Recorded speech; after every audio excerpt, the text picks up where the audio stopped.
All right, gang, so now what we're going to do is we're with Rick and we're going to go over how they rig the Yummy Flyer down here at Fisherman's Landing Tackle, and Rick's caught plenty of fish rigging them this way, so pay attention.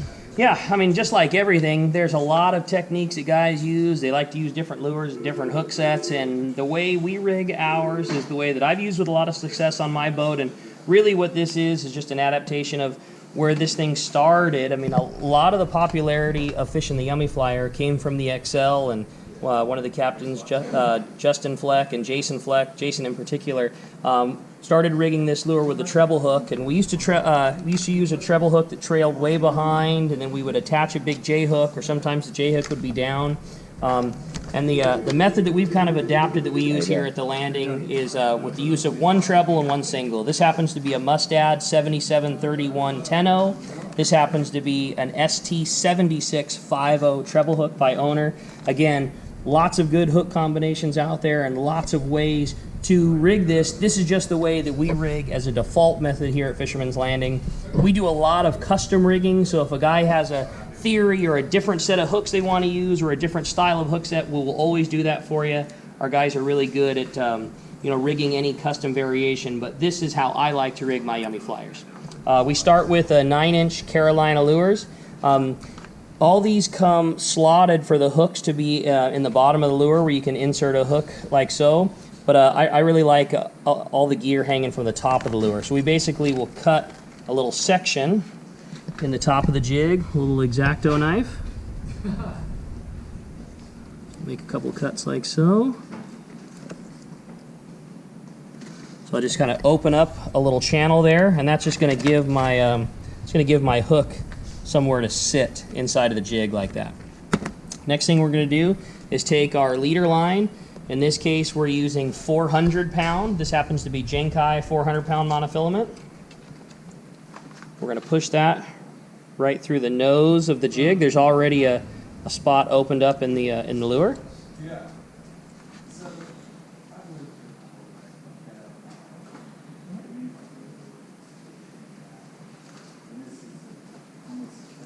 Okay.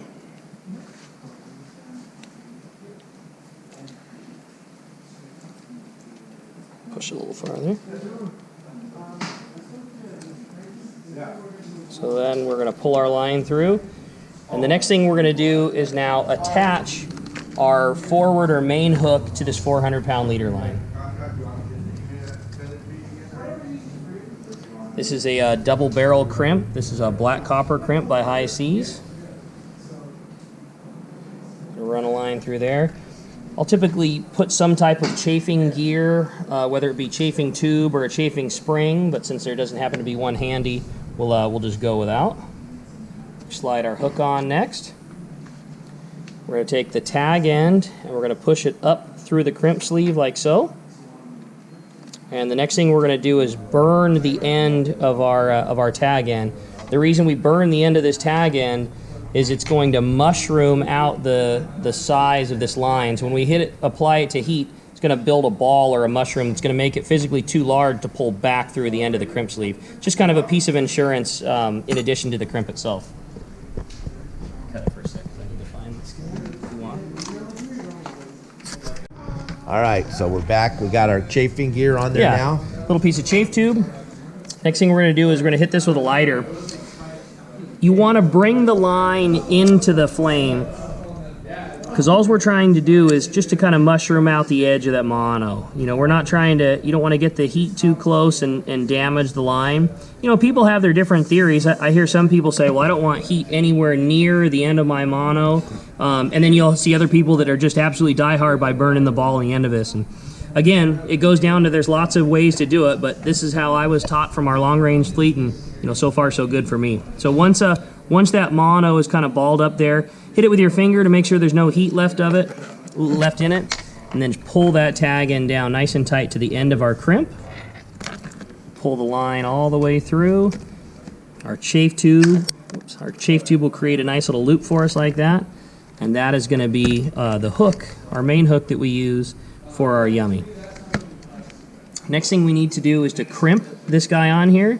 This is a Genkai crimping tool. It's actually a swager. And 400-pound is going to utilize this largest hole size right here. And you want to make sure that your crimp is positioned nice and straight inside the jaws of the crimp tool. And you'll see how I'm gripping it just kind of off the edge of the crimp like that. I got a good 1/8 of an inch from the end there. You want to do that so that when we crimp down, the two ends are going to flare themselves out. So I got one bite there. I'll slide this guy over and do about the same thing on the other side. Leave a good 1/8 of an inch and squeeze down. And you're not trying to bear down as hard as you can, just maybe a little bit harder than a nice firm handshake. And you get a good look at that there. You see how the crimp is kind of flared out on its sides? That's what we're looking for. Nice solid bite in the center and the two ends flared out. That's a nice solid crimp. The next thing that we're going to do on our Fisherman's Landing rig, because we use a trailer hook, is we're going to attach the line that is going to attach to our rear hook. Same method as before. We're going to crimp this 400-pound. So I'll take a crimp sleeve and I'll slide it onto my line. Grab a little chafe tubing. We're going to go right into that same hook that we used before. Just like that.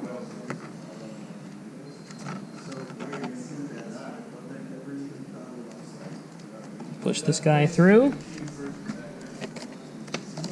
Add a little bit of heat to it.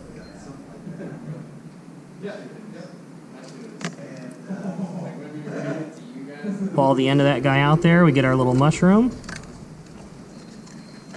Slide it to the edge of the crimp sleeve. Pull it down nice and tight into place. So that's our main line, and that's going to be going to our leader line. Same as before. Grab our crimp tool. Nice and straight. One crimp and two crimps. Now that's our line is into place. I like to take a little bit of adhesive, whether it be some electrical tape or something similar, and I'll just put a couple wraps on here. Just helps keep the line right keeps this line in line with the shank of the hook.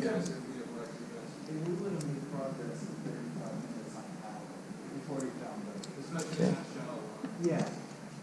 Got a little tape here.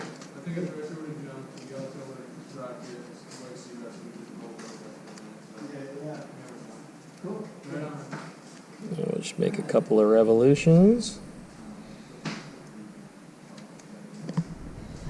Sorry, I'm sure my fingers are in the way of the camera a little bit. We're good. We're mobile. Yeah. So do something like that. And roll it off.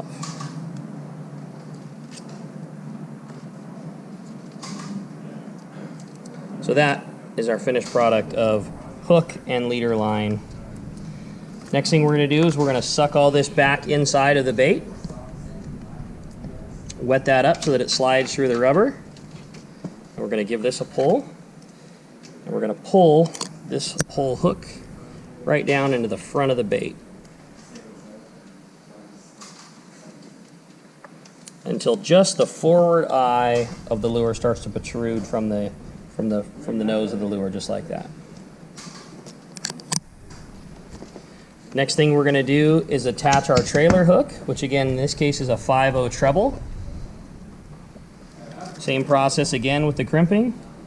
Put the crimp on our line. Chafe tube. Push it right through the eye of the hook.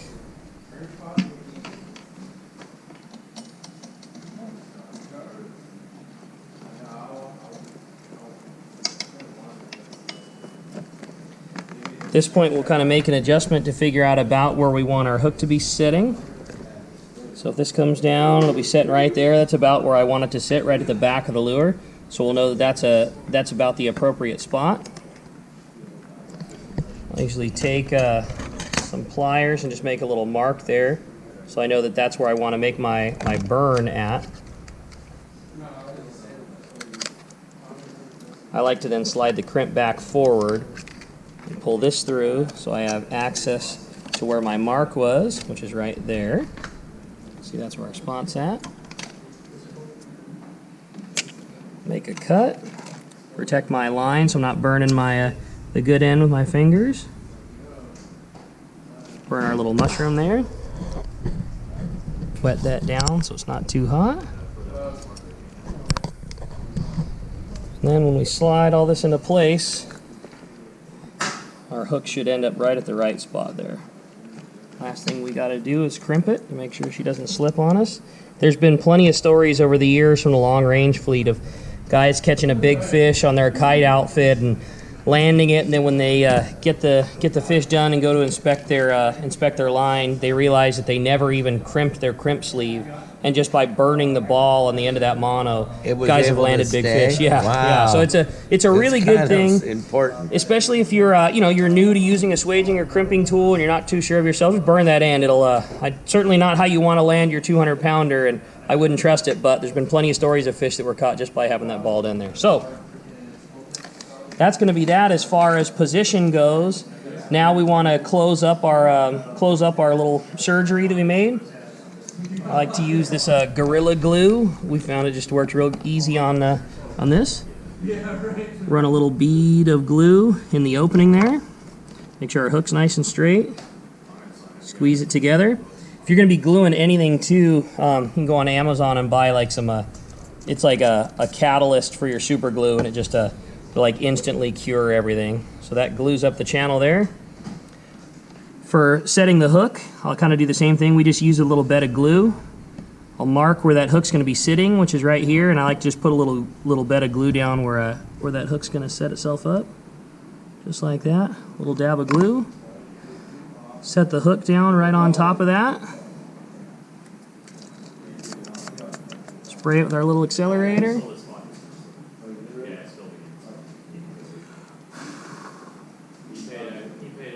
And that will glue us into position.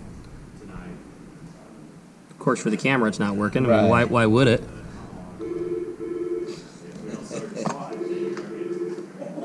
Try that again.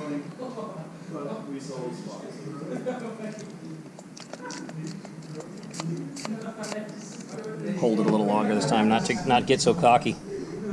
There we go. There, it worked. And we're still filming. Another 10 seconds or so, it'll slide right up. So that's our hooks. The last thing we like to do is secure a sinker to it. Again, guys will have different theories about running their yummies with or without a sinker. I think it's really important. I think adding a little bit of lead to it helps return it to the water better, especially if it's extra windy. When that lure is bouncing along, your wind can catch the belly of your line that's going up to the bait, or catch the bait itself and kind of push it up and out. And I think that extra sinker helps return the bait to the water a lot. So I like to use a 2-ounce sinker. Condition can dictate that and make it, sometimes you need a little more or a little less, and some guys don't use any at all, but for me, I like a 2-ouncer. Put a little bead on there just so when this thing comes slapping through, it's not going to get hung up there. I'll do one on the other side too. Okay, so that's how what our sinker is going to look like, and I'll usually tie just like a little piece of floss on there just so that the sinker doesn't go sliding up to the front of the line. Nothing special, just a little uni knot or a couple overhands is all you need for holding that thing into place.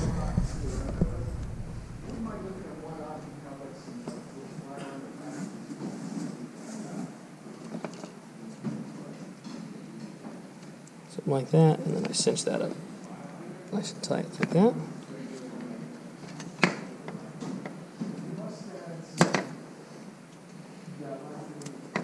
Okay. So now our sinker is attached to the bait there. And the very last piece of the puzzle is to attach our swivel. This is a 400-pound swivel from Sampo. We've seen this process plenty of times. Swivel on the line, piece of chafe tubing, slide the swivel on. Our line goes back through the crimp sleeve.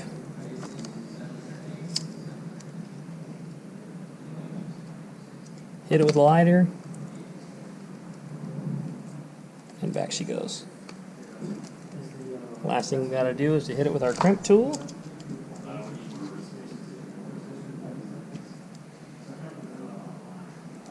And that's a done deal. So that is a Fisherman's Landing tackle rigged yummy flyer.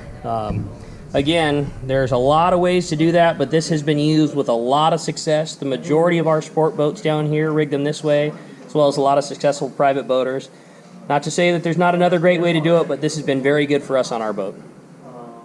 All right, cool, Rick. Thanks.